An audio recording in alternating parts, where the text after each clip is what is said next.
I'm thinking about, like, we're talking to people who are pastoring local churches. Sure. And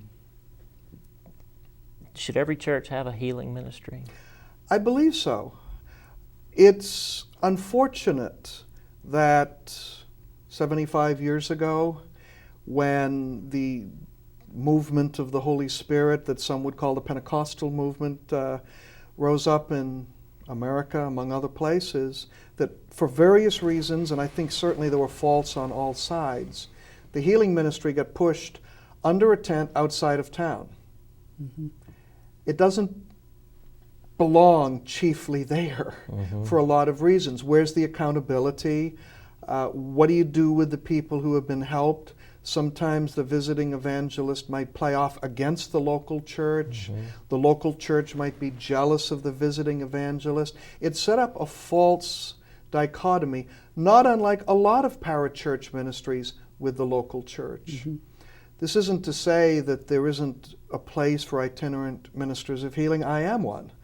But I think it's best to do under the context of the local church. First of all, what if somebody's sick this week? Are they going to wait for the traveling man to come 6 months from now? Where are the people locally?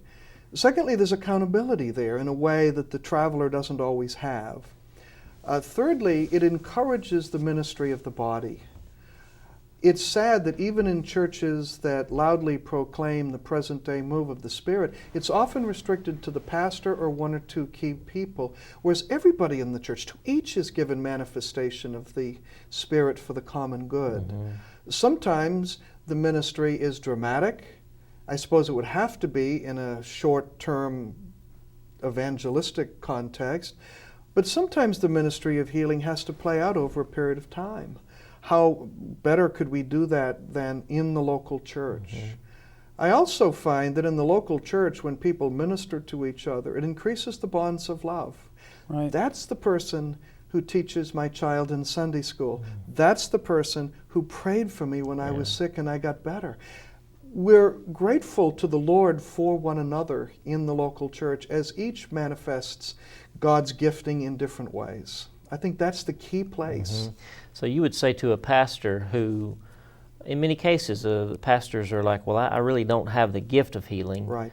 That's not my thing, and therefore the church can be held back from it. You would say to that pastor, the gifts are in your church, and it's your role to call those forth and to order a way of doing ministry. In Ephesians chapter 4, it describes the role of the pastor-teacher to equip God's people to do the work of ministry. And I feel like sometimes I'm an orchestra leader. I'm not playing an instrument, but I'm helping the different people in the different sections to have symphony, to have harmony. The reason I wrote my book, Christian Healing, was because I didn't see much in print that could guide a local church into how to have a healing ministry. There were a lot of wonderful theological books on healing, but there wasn't much on the nuts and bolts.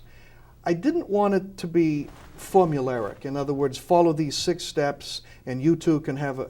No, God's a little bigger than that.